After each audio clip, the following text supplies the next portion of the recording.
কিন্তু আমি বলছিলাম ওয়াশকুরুনি এত বড় আল্লাহর বুজুর্গ আল্লাহওয়ালা ওমারের চেয়ে দামি নয়। ওয়াশকুরুনির মতো হাজার হাজার ওয়াশকুরুনি যদি এক পাল্লায় হয়, আর হযরত ওমর তিনি অপর পাল্লা হলে কার পাল্লা ভারী হবে? কথা বলে ওমরের। ওমর এত বড় দামি, এত বড় দামি। আমরা জানি উমার ঈমান আনার আগে ইসলামের ইতিহাসে উমার একেবারে জিরো ছিল। আমাদের যুবকেরা তো সব দেখতে পাচ্ছি, তারা অনেক বাপজি ভাইদেরকে দেখতে পায় নামাজ না পড়লে উমারের মতো অত খারাপ ছিল না। কথা বুঝে আসছে? উমার যত বেয়াদব ছিল অত বেয়াদব কিন্তু আপনার আমার চাচা আমার ছেলে হতে পারেনি। উমারের এই বাহুতে আল্লাহ 50টা যুবকের শক্তি একাই দিয়েছিলেন। বলুন সুবহানাল্লাহ। 50টা যুবকের শক্তি একদিকে আর উমার অপর দিকে সমান। উমারকে দেখে ভয়ে মানুষ থরথর করে কাঁপত। উমার যেই লোকটাকে জবাই করত সেই লোকটা রক্তকে চামড়ার মুশকে ভরত। ওই রক্ত নিয়ে গিয়ে যাকে মেরেছে তার বাপের মুখে গিয়ে রক্তকে নিয়ে কুলি করে বলতো এটা তোর বেটার রক্ত। মানুষ ভয় কিছু বলতো না। তাহলে কত বড় কুখ্যাত বেঈমান ছিল, কত বড় বদমাশ ছিল ওমর। সেই লোকটাকে আল্লাহ হেদায়েতের নূর দিলে মুসলমান বানানে। নবীজির পুরুষ পাথর বাবজি স্পর্শ করার পরে তিনি এত বড় দামি হলেন, গোটা পৃথিবীর মধ্যে এত বড় দামি হলেন। নবীজি পবিত্র জবানে বলেছেন আমার পরে আর নবী রাসূল আসবে না। আমাদের আকীদা আল্লাহ কোরআনে বলেছেন খাতামান নবিয়্যিন, আল্লাহ বলেছেন আমার রাসূলকে পাঠিয়ে দিয়ে, মুহাম্মদ সাল্লাল্লাহু আলাইহি ওয়াসাল্লামকে পাঠিয়ে দিয়ে আমি নবুয়তের দরজায় তালা মেরে দিয়েছি, আর আসবে না কিয়ামত পর্যন্ত কোনো নবী রাসূল। কিন্তু নবী বলেছে আমার পর যদি আল্লাহ কাউকে নবী রাসূলকে পাঠাতেন, ওই নবুয়তের দরজায় যদি আল্লাহ তালা না মারতেন, কাউকে যদি পাঠাতেন, তাহলে আমার সাহাবার মধ্যে থেকে হযরত ওমর তিনি নবী রাসূল হওয়ার যোগ্য ছিলেন। বলুন আলহামদুলিল্লাহ। অনেক ছেলেকে বলে না যে এই ছেলেটা চাকরির যোগ্য গো, কিন্তু চাকরি পায়নি। অনেক ছেলে আছে আমাদের এলাকায়, আবার ঘুষ পাশ দিয়ে এমন একটা ছেলে চাকরি পেয়ে যাচ্ছে যে বাপজি সে বানান করে ভালো করে লিখতেও পারে না। এরকম অনেকে আছে। বেশিরভাগ ওই ছোটখাটো স্কুলের মেয়েদেরকে দেখতে পাওয়া যাচ্ছে। অনেকে বলছে যে বানান ভুল করে পড়াইছে, তার মানে সে আদর্শের যোগ্যতা তার নাই, সে ব্যাক সাইড দিয়ে বাপজি যোগ্যতা হাসিল করে সে চাকরি পেয়েছে। কিন্তু হযরত ওমর তিনি বলছেন যে উনি নবী রাসূল হওয়ার যোগ্য ছিলেন। কেমন যোগ্য ছিলেন? তিনি কেমন দামি সাহাবা ছিলেন? আল্লাহর নবী বলছেন আমার ওমর ইলমে তাসাউফের সম্রাট ছিলেন। বলুন আলহামদুলিল্লাহ। আচ্ছা বলেন ওমরের চেয়ে দামি সাহাবা আবু বকর ছিলেন, কথা সত্য না মিথ্যা? তাহলে ওই জায়গায় নবীজি উমারকে না বলে আবু বকর বলা দরকার ছিল তো, যে নবুয়তের যোগ্য আবু বকর ছিলেন। কিন্তু আবু বকরের নাম বলেন নাই, উমারের নাম করেছে। আমার নবী বলছেন আমি উমারের মধ্যে আমি নবুয়তি মেজাজ দেখেছিলাম। বলুন আলহামদুলিল্লাহ। যেই নবুয়তি মেজাজটা আমি আবু বকরের মধ্যে দেখি নাই। তাহলে উমার কত বড় দামি ছিলেন সাহাবা, কত বড় দামি সাহাবা ছিলেন। একটা ঘটনা আপনাদের সামনে বললি আপনারা সমীক্ষা করলে বুঝতে পারবেন, চিন্তা করলে। আমার বিশ্বনবী ইন্তেকাল করার পরে বাদশাহ হয়েছিলেন আবু বকর। আবু বকর সিদ্দিক রাদিয়াল্লাহু তাআলা আনহু তিনি ইন্তেকাল করার পরে দ্বিতীয় বাদশাহ হয়েছিলেন ওমর। এই কথা সত্য না মিথ্যা বলে? খলিফা বলে না যে দ্বিতীয় খলিফা ওমর। খলিফা মানে এই আপনাদের দলুয়ার মতন মসজিদের ইমামকে খলিফা বলে না, ও খলিফা হচ্ছে তারা বাদশাহ। বলুন আলহামদুলিল্লাহ। তো ওমর কত বড় বাদশাহ ছিলেন, কেতাবে লিখেছে গোটা পৃথিবীর মধ্যে অর্ধেকটা পৃথিবীর একাই বাদশাহ ছিলেন ওমর। বলুন আলহামদুলিল্লাহ। আমাদের তো নরেন্দ্র মোদী শুধু ভারতবর্ষের বাদশাহ। এই রকম কয়েকটা ভারতবর্ষ অর্ধেকটা গোটা পৃথিবীর বাদশাহ একাই ওমর ছিলেন। আরেকবার জোরে বলুন সুবহানাল্লাহ। এই ওমর তখন বাদশাহ। তাহলে নবী বেঁচে আছে না মরে গেছে? কথা বলে। নবী ইন্তেকাল করে গেছেন, বেঁচে নাই। হযরতে আলী মুর্তুজা রাদিয়াল্লাহু তাআলা আনহু তিনি তখন বাদশাহ হয়নি। উমারের পরে আলী নয়, উসমান গনি বাদশাহ হয়েছিলেন, তারপরে আলী হয়েছিলেন। কিন্তু আলী বলছেন ওমর যখন বেঁচে ছিলেন, ওমর যখন খলিফা বাদশাহ ছিলেন, সেই সময় আমি রাত্রিবেলা শুয়ে এশার নামাজ পড়ে ঘুমিয়েছি। আমি রাত্রিবেলায় স্বপ্ন দেখছিলাম। আলী বলছেন আমি স্বপ্ন দেখেছি। আমরা স্বপ্ন দেখি না ভাই, বিভিন্ন রকমের স্বপ্ন আমরা দেখি। অনেক লোক স্বপ্নে দেখছে একটা মুড়ে টাকার বস্তা পড়ি, ও ঘুমে বাপজি ঘুমের ঘরেও তো জানে না যে ঘুমিয়ে আছে, তা ই ভাবছে সত্যি মনে হয় টাকার বস্তা, তুলতে যে ভারী, তুলতে পারছে না। এখন এই টাকার লোক যদি ডাকে যে টাকার বস্তা তুলে দাও, তা লোকে তো ভাগ চাইবে।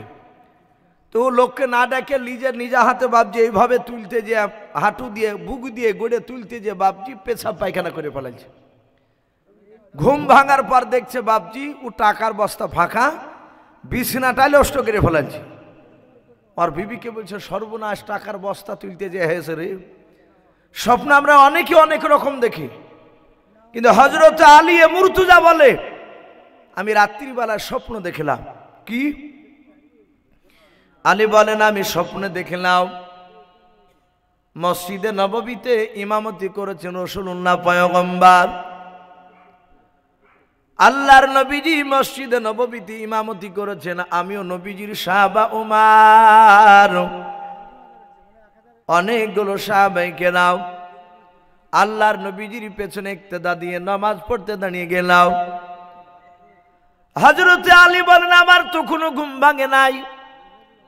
আমি স্বপ্নের মাধ্যমে বিশ্ব নবীজির পেছনে নামাজ আমি সম্পূর্ণ 2 রাকাত পড়লাম, ফজর নামাজ।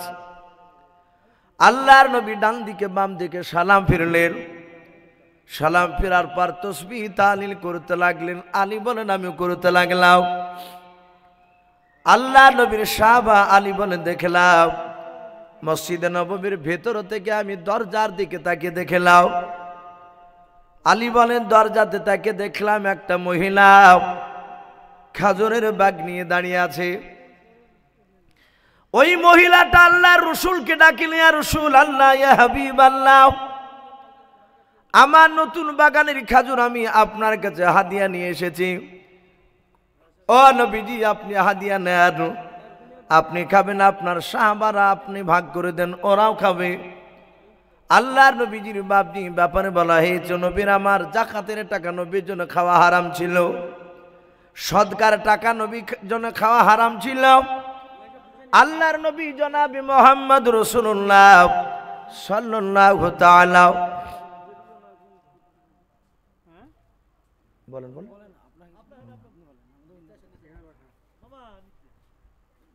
বলো কানা কানা বলো না, সুবিধা নেই বলেন।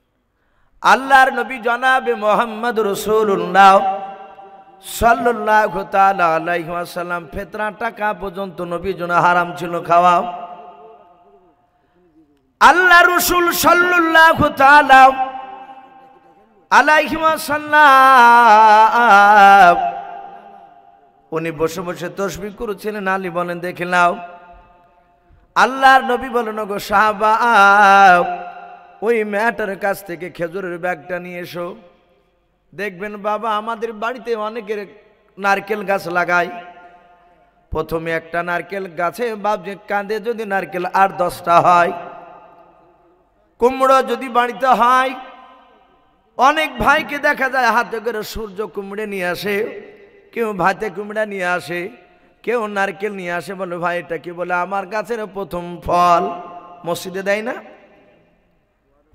ওই মেয়েটা বাপজি খাজুর নবীকে মসজিদে নববীতে দিতে এসেছিলেন। আলী বলেন নবী একজন সাহাবাকে বলেন যাও ওই মায়ের কাছ থেকে খেজুরের ব্যাগটা নিয়ে এসো। আলী বলেন দেখলাম নবীকে নিয়ে এসে সাহাবা দিয়ে দিলেন। আল্লাহর নবী ব্যাগটা হাতে করে নিলেন। আমি স্বপ্নে দেখছিলাম তো কোনো ঘুম ভাঙে নাই। আলী বলে দেখলাম নবী আমার বলেন আবু বকর তুমি দাঁড়িয়ে যাও। আবু বকর সিদ্দিক রাদিয়াল্লাহু তাআলা আনহু তিনি দাঁড়িয়ে গেলেন। আলী বলেন আমি বসে বসে দেখছিলাম ঘুমের ঘরে স্বপ্নে আল্লাহর নবী আবু বকরকে বলেন আবু বকর তোমার নামটা তোমার আব্বার নামটা বলো। আবু বকর মুচকে মুচকে হাসছেন, কারণ বিশ্ব নবীর সবচেয়ে জানের বন্ধু আবু বকর, নাম জানবে না। কিন্তু আলী বলেন আমি স্বপ্নে দেখিলাম আল্লাহ রসুল আবু বকরকে বলে আবু বকর তোমার আব্বার নাম কে বলো। আবু বকর বলেন আমি লজ্জায় পড়ে গেলাম। আল্লাহর নবী যখন জিজ্ঞাসা করলো নবীর কথার উত্তর না দিলে কিয়ামতের ময়দানে নবীকে পাওয়া যাবে না। তাই আবু বকর বলেন গো নবী আমি আবু বকর ইবনে আবু কুহাফা, আমি আবু কুহাফার বেটা আবু বকর, আমার আব্বার নাম আবু কুহাফা। আলী বলেন দেখলাম ঘুমের ঘরে স্বপ্নের মাধ্যমে দেখলাম নবী আমার খাজুরের ব্যাগ থেকে 4টে খেজুর বের করে আবু বকর হাতে দিলেন। আবু বকর এইভাবে 2 হাত চোল পেতে খাজুরগুলো ধরে নিলেন। আল্লাহর নবী বলেন ওমর তুমি দাঁড়িয়ে যাও। আল্লাহর নবীজি ওমরকে বলেন ওমর তোমার আব্বার নাম কি বলো। ওমরও বাপজি আবু বকরের মতো মুচকে মুচকে হাসতেছে। আল্লাহর নবী বলেন ওমর তোমার আব্বার নাম বলো। ওমর বলেন আমার আব্বার নাম খাত্তাব, ওমর ইবনুল খাত্তাব, আমি খাত্তাবের বেটা ওমর। আল্লাহর নবী বলেন ওমর হাত বাড়াও। আলী বলেন আমি দেখলাম ওমর হাত বাড়ালেন 2 হাত। আল্লাহর নবী 5টা খেজুর দিয়ে দিলেন। আল্লাহর নবী বলেন ওরে ওসমান তোমার আব্বার নাম কি তাড়াতাড়ি বলো। আলী বলেন আমি দেখলাম ওসমানও তিনি হাসতেছিলেন, কারণ নবীজির আপন জামাই হযরত ওসমান গনি বলুন সুবহানাল্লাহ। আল্লাহর নবীজি বলেন ওসমান তোমার আব্বার নাম কি বলো। ওসমান গনি বলেন আমার আব্বার নাম ওসমান ইবনে আফফান, আমার আব্বার নাম আফফান, আমি আফফানের বেটা। আল্লাহর নবী জনাবে মুহাম্মদ রাসূলুল্লাহ সাল্লাল্লাহু তাআলা আলাইহি ওয়াসাল্লামের সাহাবা আলী মুর্তজা বলেন আমি দেখলাম আল্লাহর নবী মসজিদে নববীতে যতগুলো সাহাবা ছিল প্রতিটা সাহাবাকে ডাকছেন আর বাপের নাম নিজের নাম জিজ্ঞাসা করেছেন। আর 4টা 5টা 8টা 9টা 10টা 11টা 12টা পর্যন্ত খেজুর দিলেন এক একজন সাহাবাকে। এইভাবে সব সাহাবাকে খেজুর দিতে দিতে দিতে দিতে দিতে আলী বলেন এবার আমার পালা, এবার আমি একাই বাকি আছে, আমাকে খেজুর দিলে সবাইকে দেওয়া হয়ে যাবে। আল্লাহর নবীর ব্যাগে দেখলাম অনেকগুলো খেজুর তো কোনো ভরা আছে। আল্লাহর নবী বলেন আলী তুমি হাত বাড়াও। আলী বলেন আমি হাত বাড়ালাম। আলী মনে মনে চিন্তা করেছে আমার হাসান হুসাইন 3-4 দিন করে খেতে পাই না, আমার বিবি ফাতেমা নবীর কলিজার টুকরা বেটে আর 10 দিন পর্যন্ত খেতে পাই না খাবার, এটা আল্লাহর নবী ভালো করে জানেন। আলী মনে মনে ভাবছেন আল্লাহ আমার পয়গম্বর রাসূল আব্বাজান আমার মনে হয় সব সাহাবার চেয়ে আমাকে বেশি খেজুর দিবে, এটা আশা। হযরতে আলী বলেন আমি হাত বাড়িয়ে দিলাম। আল্লাহর নবী প্রতিটা সাহাবার নাই আলীকে বলেন আলী তোমার আব্বার নাম কি বলো। আলী বলেন আমি আমার আব্বার নাম বললাম আলী ইবনে আবি তালিব, আমি আবু তালিবের বেটা হযরতে আলী। হাত বাড়ালেন। আলী বলেন দেখলাম ব্যাগে অনেকগুলো খেজুর ছিল। আল্লাহর নবী হাতটা ভরে দিয়ে বিসমিল্লাহ বলে বাবা মাত্র একটা খেজুর তুলে হযরতের আলীর হাতে দিয়ে দিলেন, বলুন সুবহানাল্লাহ।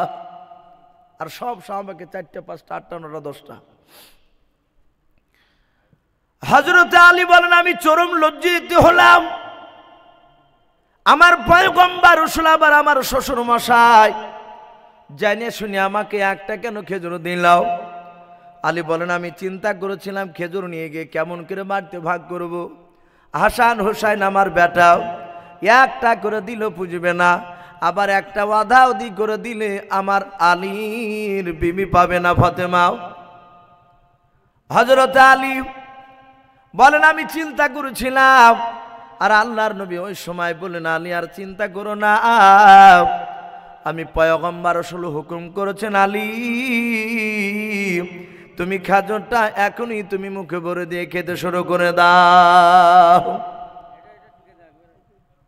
হযরত আলী রাদিয়াল্লাহু তাআলা আনহু বলেন আমার তো কোনো ঘুমটা ভাঙে নাই, আমি স্বপ্নের মাধ্যমে খেজুরটা মুখে ভরে দিলাম, চাবাতে শুরু করলাম।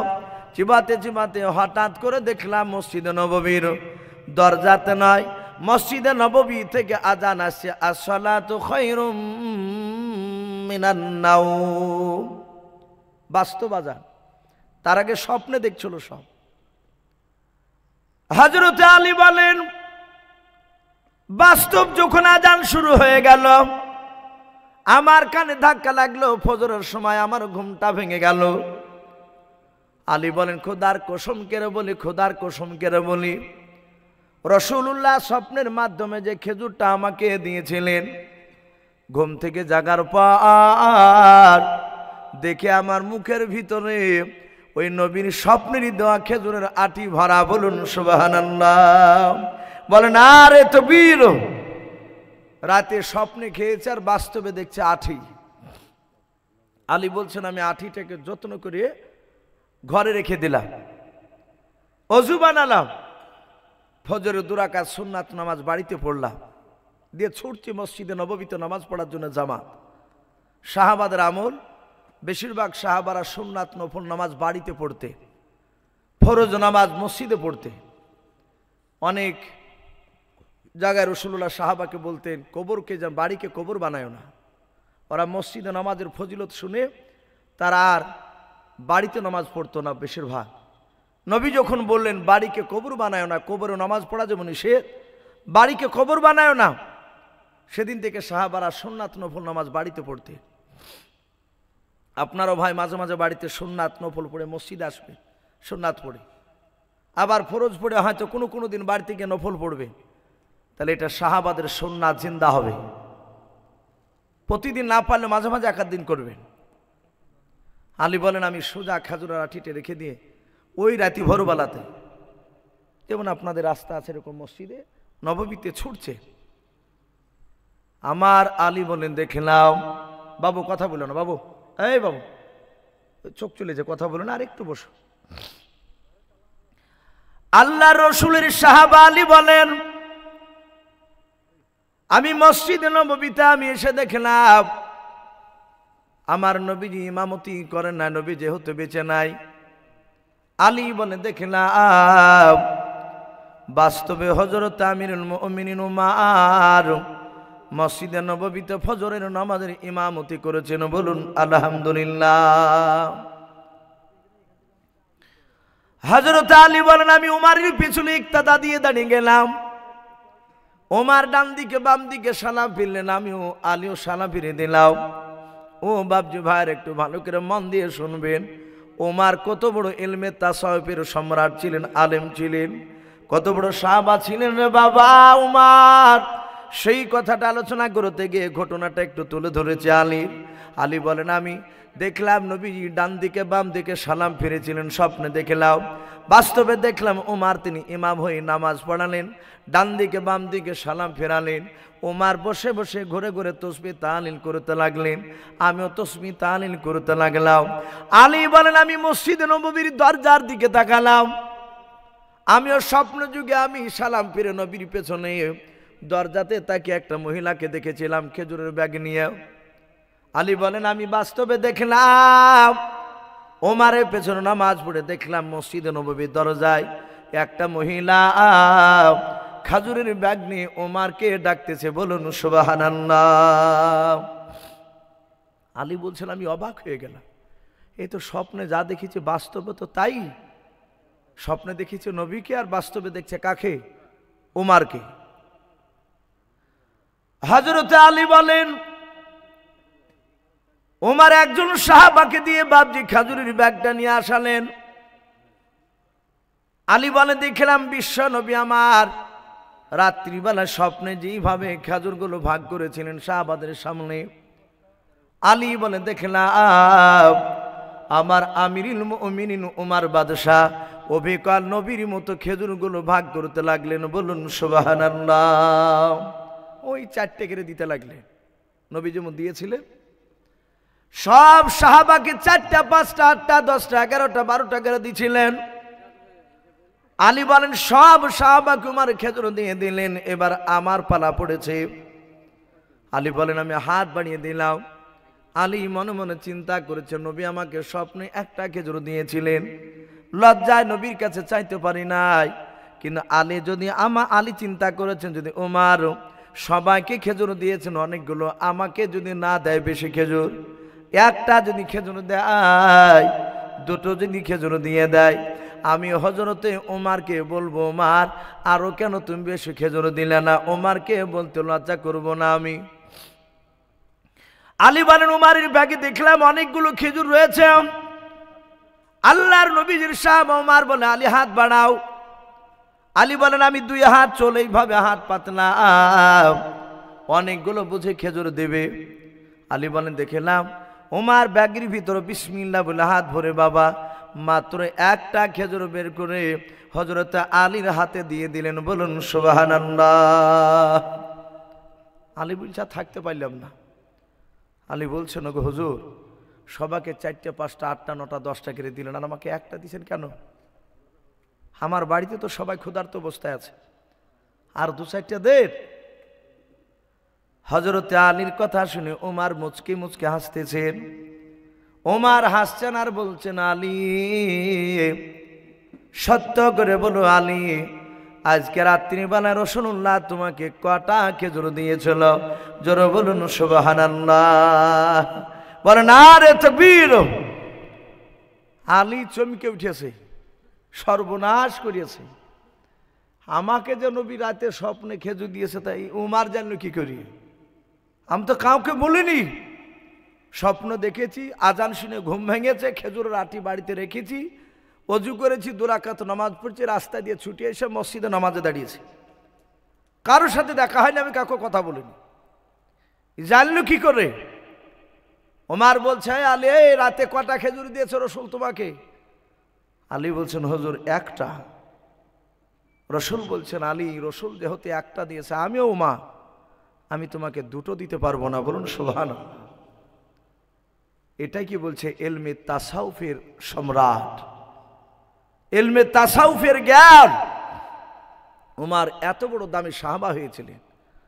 আলীর স্বপ্নের কথা মহান রব্বুল আলামিন ওমরকে জানিয়ে দিয়েছিলেন।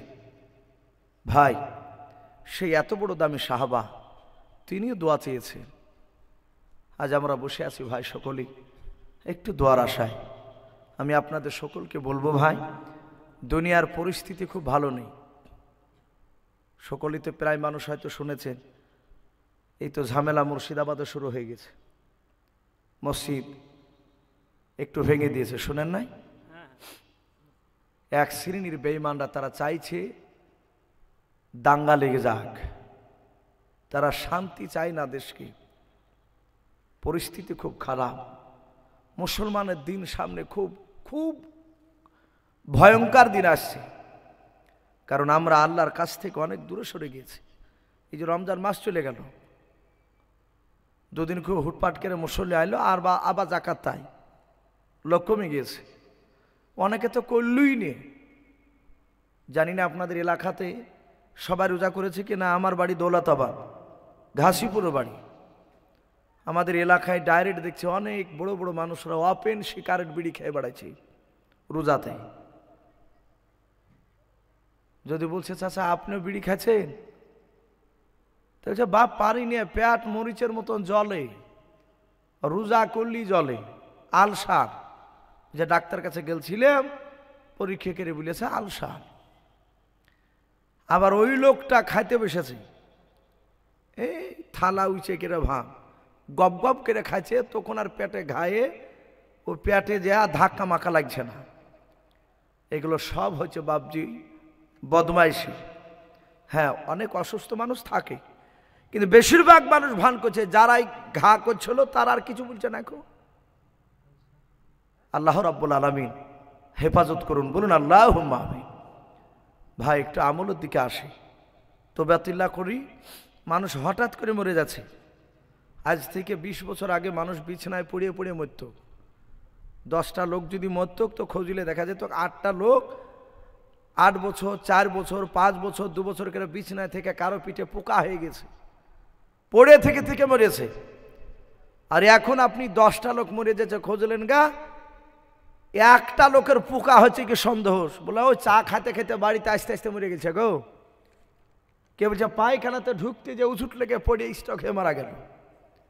এগুলো সব কিয়ামতের আলামত। ভাই দুনিয়া কিছুদিন কেন, এই দুনিয়া একেবারে কিছুদিনকার দুনিয়া। মৃত্যুর পর একটা দুনিয়া আছে আখিরাত, সেটা হচ্ছে চিরস্থায়ী। ভাই দুনিয়াতে ভালো কাজ না করে গেলে জান্নাত পাওয়া যাবে না, জাহান্নামের আগুন সহ্য করতে পারবো না। নবী বলেছেন জাহান্নামের আগুন এত কঠিন, একটা জাহান্নামের আগুনে জাহান্নামে মানুষকে তুলিয়ে ফেলে দিয়ে ওই জাহান্নামের আগুন থেকে তুলিয়ে সে দুনিয়ার আগুনে যদি ওকে ছেড়ে দেওয়া হয়, শুয়ে যদি দেওয়া হয়, তো বলছে যে ও ঘুম পাড়বে। মানে দুনিয়ার আগুন ও জাহান্নামের আগুনের কাছে কিছুই নাই, এত কঠিন। তাই ভাই আমরা জান্নাতকে বিশ্বাস করি, জাহান্নামকে ভয় করে বিশ্বাস করি, কবর বিশ্বাস করি, মৃত্যুকে বিশ্বাস করি, মৃত্যু থেকে জিন্দা বিশ্বাস করি। তাই সকলকে বলবো একটু নামাজ পড়ুন। আপনাদের বেলডাঙ্গা এলাকায় সার গাছে এদিকে আমি সুরুলিয়াতে পড়তাম, আমরা দেখেছি বিভিন্ন জায়গাতে আপনাদের এলাকার অনেক যুবক ছেলেরাও নামাজ পড়ে। অন্য অন্য জায়গার তুলনামূলক এলাকাতে নামাজ বেশি আছে আপনাদের। আরও চেষ্টা করুন যেন নামাজ বাদ না যায়। যেখানে নামাজের টাইম হবে সেখানে আমরা নামাজ পড়বো, বলুন ইনশাআল্লাহ। এটা আল্লাহ সুবিধা করে দিয়েছে। আল্লাহ যেন আমাদের সকলকে যেন কোরআন এবং সুন্নাত অনুযায়ী আমল করা তৌফিক দান করুন, বলুন আল্লাহুম্মা আমিন, আল্লাহুম্মা আমিন। ভাই দোয়া করব, আপনারা সকলেই একবার দুরূদ ইব্রাহিমটা পড়ুন, আল্লাহুম্মা সাল্লি আলা মুহাম্মাদি ওয়া আলা আলি ইব্রাহিমা ইন্নাকা হামিদুম মাজিদ। আল্লাহুম্মা বারিক আলা মুহাম্মাদি ওয়া আলি মুহাম্মাদ কামা বারাকতা আলা ইব্রাহিম ওয়া আলা আলি ইব্রাহিমা ইন্নাকা হামিদুম মাজিদ সাল্লাল্লাহু তাআলা আলাইহি ওয়াসাল্লাম। ভাই সব কমিটিরা আছে নাকি এখানে? আলহামদুলিল্লাহ। অনেকে হয়তো এদিক ওদিকে হয়তো ব্যস্ত আছে, দেখাশোনা করছে, হয়তো কেউ হয়তো ঘুমিয়ে গিয়েছে।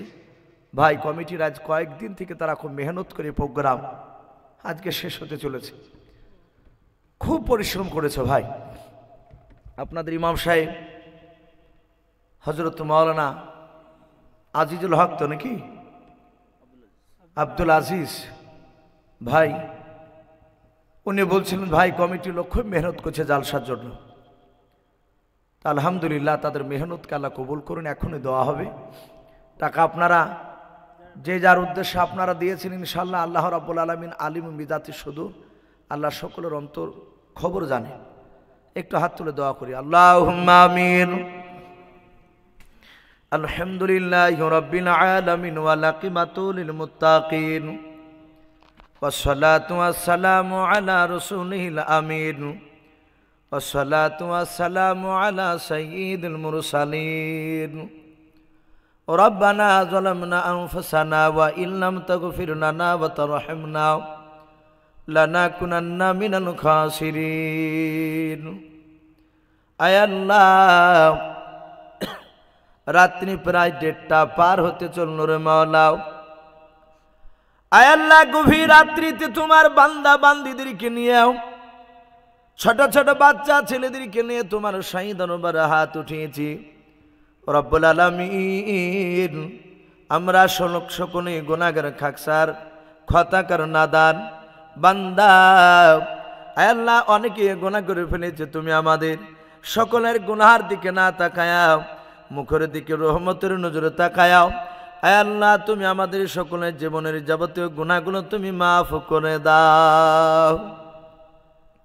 আয় আল্লাহ, আমরা দিনের আলো রাত্রির অন্ধকার মাওলা সগীরা কাবিরা জানা অজানা যাবতীয় গুনাহ করে ফেলেছি রব্বুল আলামিন। তুমি আমাদের সকলের জীবনের যাবতীয় গুনাহগুলো তুমি মাফ করে দাও। আয় আল্লাহ, এই দলুয়া গ্রাম থেকে গভীর রাত্রিতে হাত উঠিয়েছি। আল্লাহ, আজকে দলুয়া গ্রামের পবিত্র জালসার মাহফিল তুমি কবুল করে নাও। আয় মালিক, এই জালসার সভাপতিদেরকে তুমি কবুল করে নাও।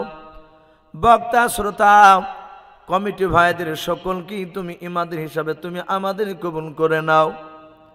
আয় আল্লাহ, খাস করে মওলাই করিম তোমার ঘরকে বানানোর জন্য তোমার বান্দা বান্দিরাও 5,000, 2,000, 1,000, 1400, 1500, আয় আল্লাহ কেউ 500, 200, অগর রব্বুল আলামিন তোমার বান্দা বান্দিরা দান করেছে, সকলের দানকে তুমি কবুল করে নিও। সকলের আত্মীয় স্বজনের কবরের আযাবগুলো তুমি মাফ করে দাও। আয় আল্লাহ, কমিটি ভাইদের ইমান হযরত আবু বকর সিদ্দিক রাদিয়াল্লাহু তাআলা আনহুর মতো বানিয়ে দাও। আয় আল্লাহ, বাবজি ভাইদের ইমান হযরত আবু বকর সিদ্দিক রাদিয়াল্লাহু তাআলা আনহুর মতো ইমান বানিয়ে দাও। মা বোনেরা পর্দার আড়াল থেকে তারা শুনতেছে, মওলা তুমি আমার সকল মা বোনের ইমানটা হযরত মা ফাতেমাতু জোহরা রাদিয়াল্লাহু তাআলা আনহার মতো ইমান বানিয়ে দাও।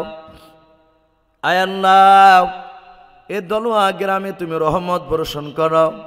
আয় আল্লাহ, গ্রামের যত মাইয়াত কবরবাসী হয়েছে ছোট বড় সকলের কবরের আযাবগুলো তুমি মাফ করে দাও।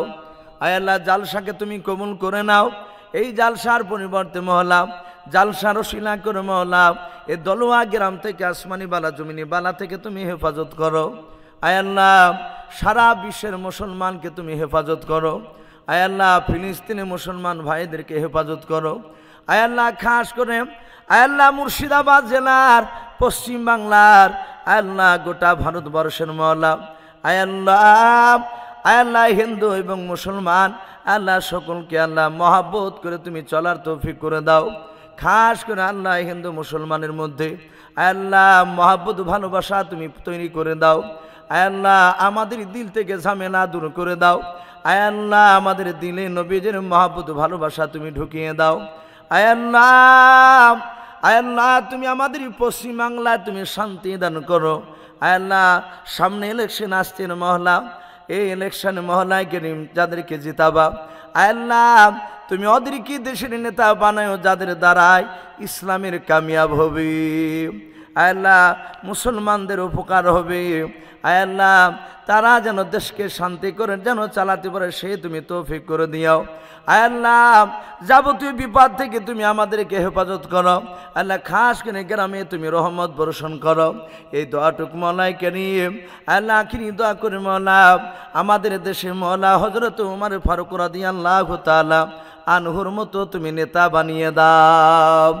আয় আল্লাহ, গোটা পৃথিবীতে উমারের মতো নেতা তুমি বানিয়ে দাও। আয় আল্লাহ, এই দোয়াটুকু নবীর ওসিলা করে বলি কবুল করে নাও। যত নবীর অলিয়া পাঠিয়েছো সকলের আনসন তুমি পৌঁছিয়ে দাও। সুবহান রব্বিকা রব্বিল ইজ্জাতি আম্মা ইয়াসিফুন ওয়া সালামুন আলাল মুরসালিন ওয়ালহামদুলিল্লাহি রাব্বিল আলামিন বিরহমাতিকা ইয়া আরহামার রাহিমিন। আসসালামু আলাইকুম ওয়া রাহমাতুল্লাহি ওয়া বারাকাতুহু।